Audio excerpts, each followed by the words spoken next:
Okay, let's talk about something that I think a lot of us feel, but we don't always say out loud. That somewhere along the way, we lost ourselves. We became the caretaker, the glue, the planner, the helper, and in the process, we stopped recognizing the woman underneath all of it. Hey, friend, I'm Jessica, and this is With My Whole Heart. I'm a real life woman juggling a lot of real life things, raising girls, running a hair salon, chasing big dreams, and doing my best to stay grounded through it all. If you've ever found yourself in the thick of it, somewhere between who you've been and who you're becoming, this space is for you. Here, we talk about the middle, the messy, meaningful, beautiful middle. The big leaps, the small wins, the hard lessons, and the heart-led pivots. From business and beauty to faith, motherhood, and everything in between, nothing's off limits. So grab your coffee or your tea, get cozy, and let's dive in. Because this journey, we're walking it together with our whole hearts.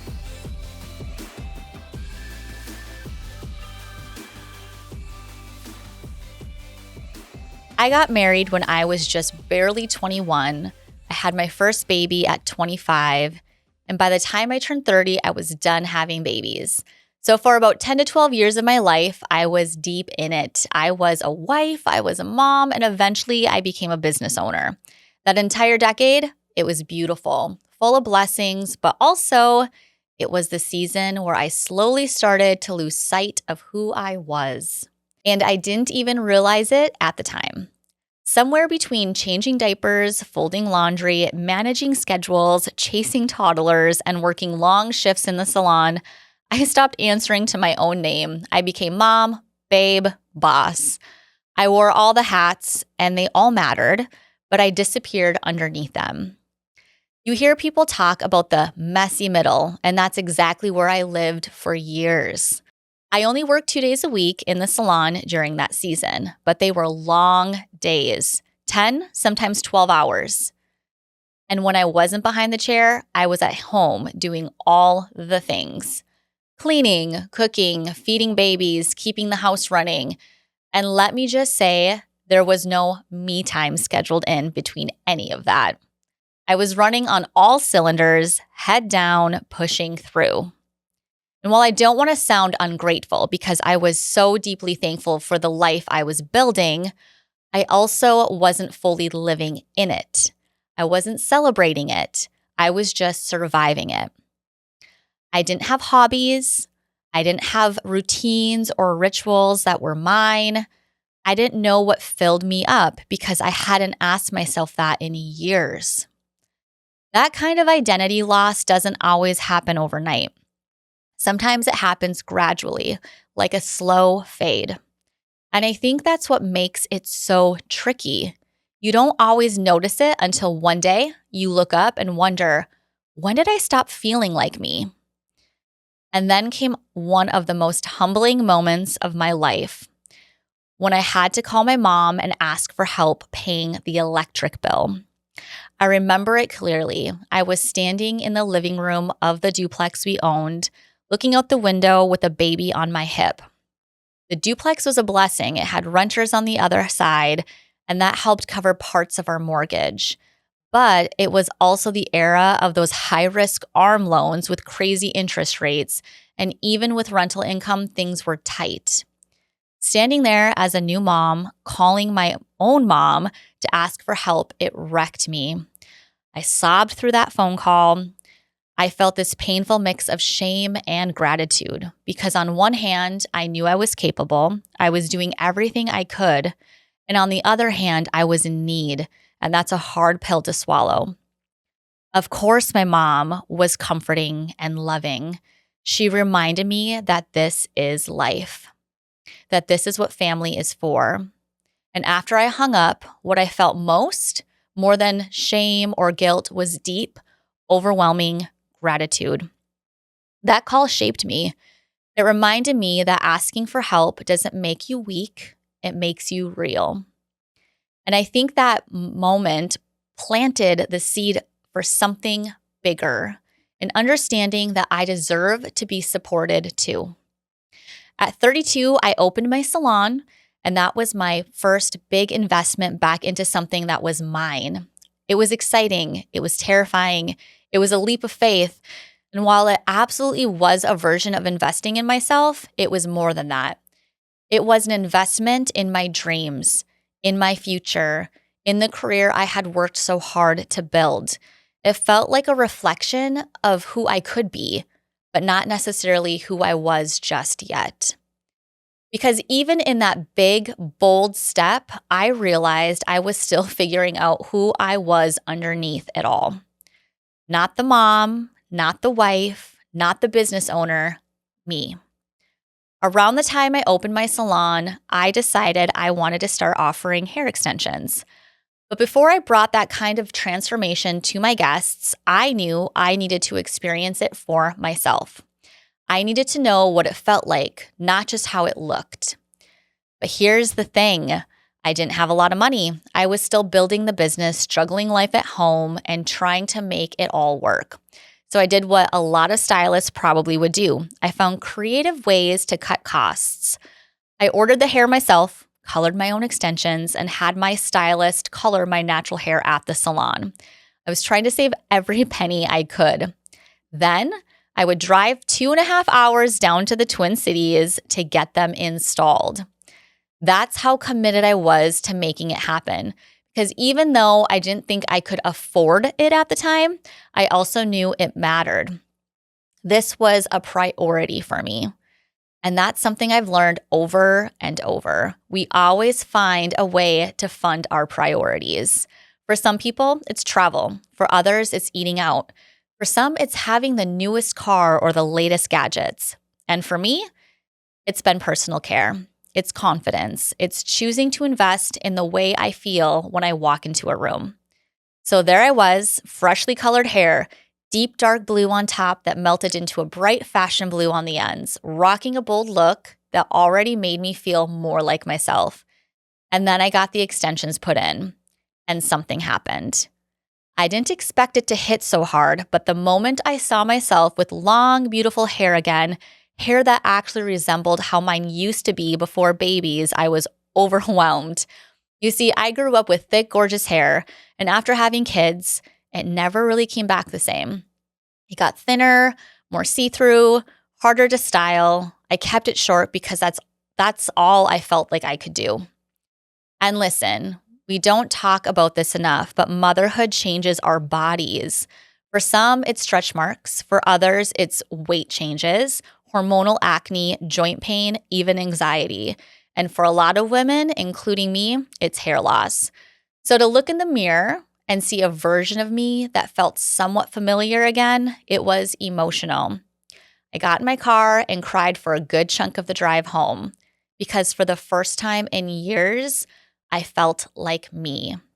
My posture shifted, my energy lifted. I literally felt like I was moving through life at a higher frequency. It was so much deeper than just pretty hair. It was a full-on reclaiming of confidence. That moment changed everything for me. And since then, I've made it a practice. Every year or so, I try to book a trip to another salon, sometimes across the country, to be a guest, to have the full experience. I pay full price. I fly out, stay in a hotel, and let someone else care for me. Yes, it's a big investment, but I've learned that those moments matter. Not because I'm high maintenance, not because I have to, but because I get to. I prioritized it, and it continues to refill my cup in ways I didn't even know I needed.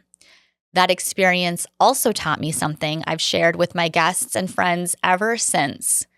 You don't have to justify investing in what makes you feel good. You don't have to apologize for choosing joy, confidence, or calm, whatever that looks like for you. Here's the cool part. Science backs this up.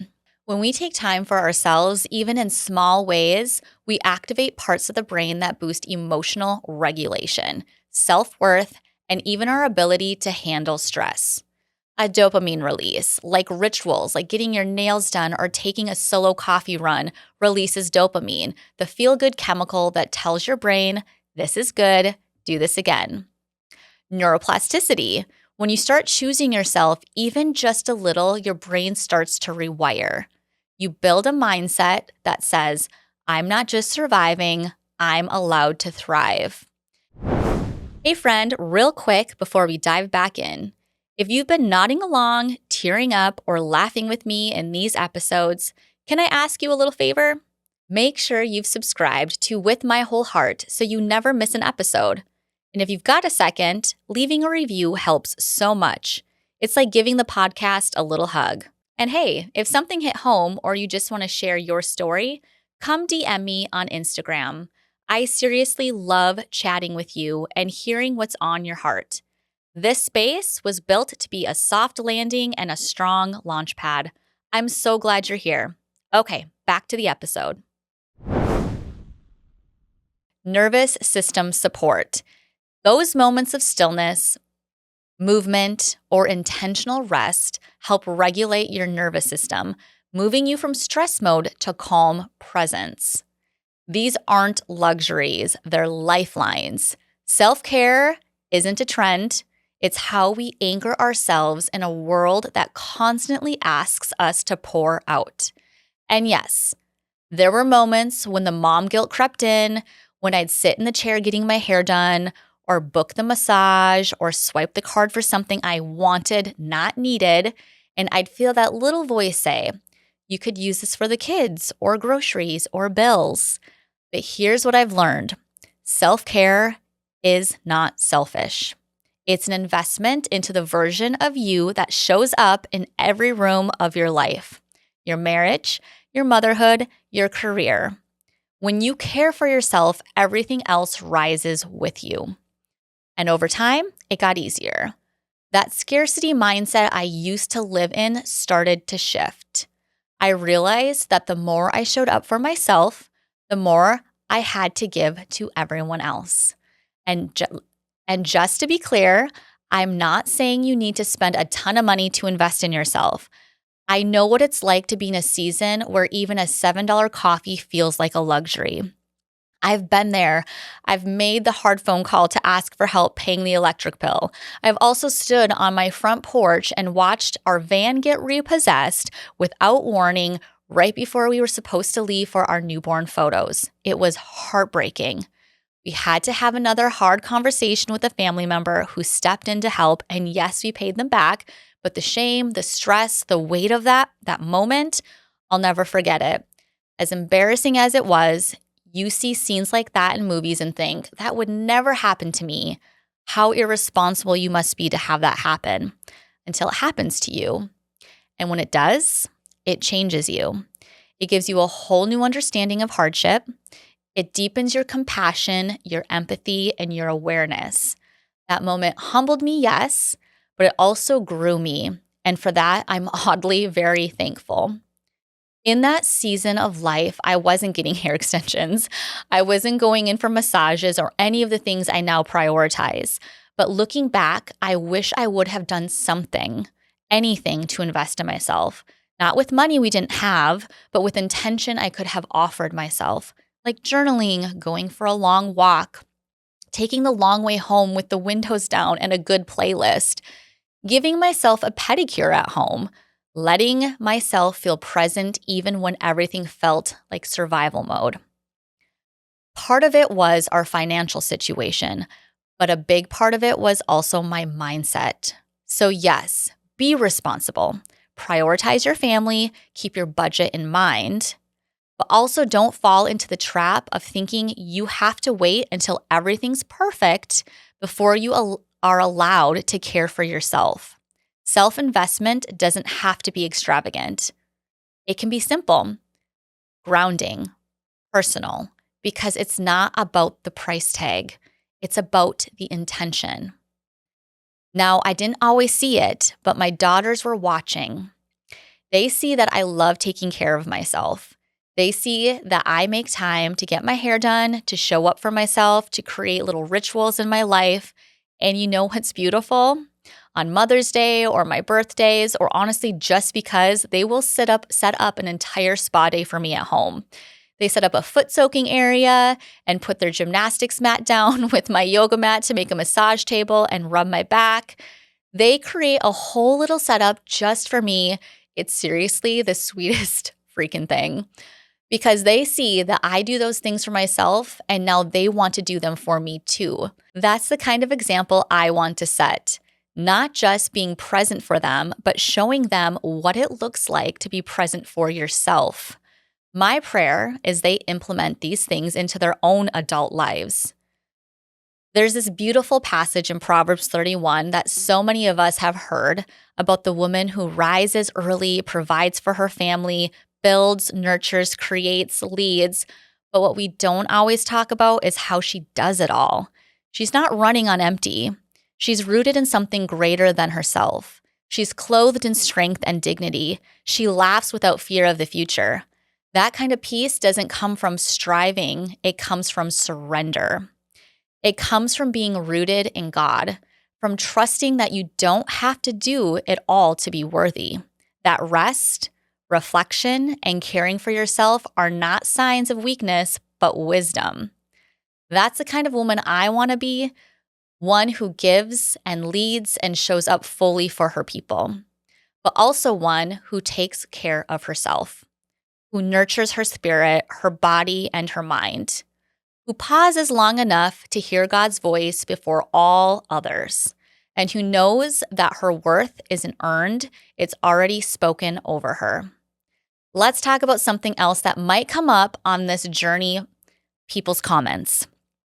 I'll never forget sitting at a family birthday party, kind of joking about how I had just got my eyebrows microbladed.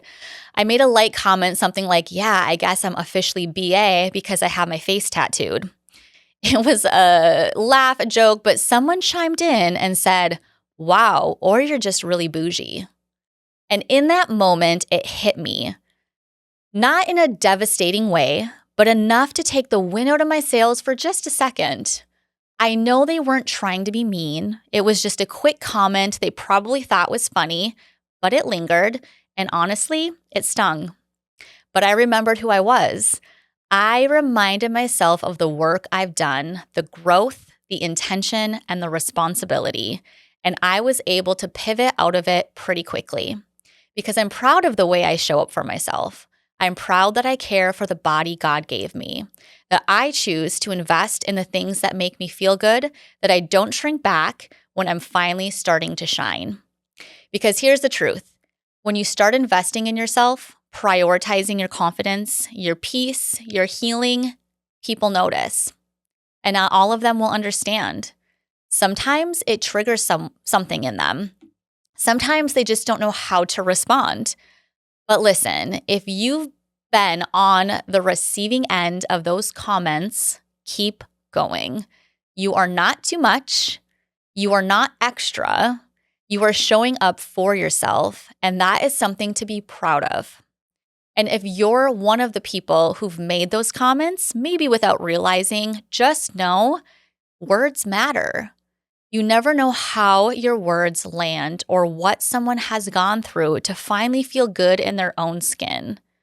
Everyone has different priorities, so don't try to guilt someone for investing their time or money in what brings them joy, peace, or growth. So if you're listening to this and you're in that place, the messy middle, the wondering who you even are anymore, I just want to say, you're not alone. This is so normal, and it doesn't make you a bad mom or a wife or a partner or friend. It means you've been showing up. It means you've been caring a lot, and now it's time to show up for you too. Start small. Go for a walk. Put on your favorite song and drive around town for 15 minutes. My favorite, wander the aisles of Target with a Starbucks in hand and call it your own mini retreat. Pick up a face mask and give yourself a pedicure at home. Whatever it is, do something just for you. And when you get to a place where you can invest a little more, do that too.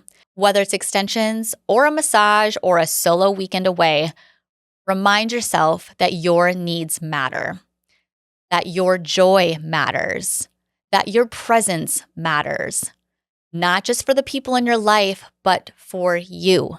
And if I could go back and tell the 28-year-old Jessica or any new mamas out there anything, it would be this. Take time for yourself. Invest in yourself in whatever way you can in that season of life, not just in your dreams, but in your spirit, in your joy, in your well-being, and make sure you pick your head up and look around and give yourself permission to pause and really be in it. This season of life you're in right now, it might be messy, exhausting, or overwhelming, but it is also sacred. Even the hard parts hold beauty, so don't rush through it. Let yourself notice the joy tucked inside the ordinary. Let yourself celebrate the small wins, the quiet moments, the growth you don't always see right away. You are allowed to show up for yourself. And the more you do, the more fully you'll show up for everything and everyone else. This journey back to yourself, it's worth it. Every pause, every choice, every ounce of courage, and I believe that with my whole heart. Thank you for spending this time with me today. Your time is valuable, and I'm honored you spent it here. I hope something in this conversation met you right where you are. If it stirred something in your spirit or spoke to your heart, I'd truly love to hear about it. My DMs are always open. I love connecting with you. And as you go, just remember, you're not walking through this life alone. Until next time, stay grounded, keep showing up, and keep leaning into the purpose that's been placed on your heart. I'll be right here, cheering you on with my whole heart.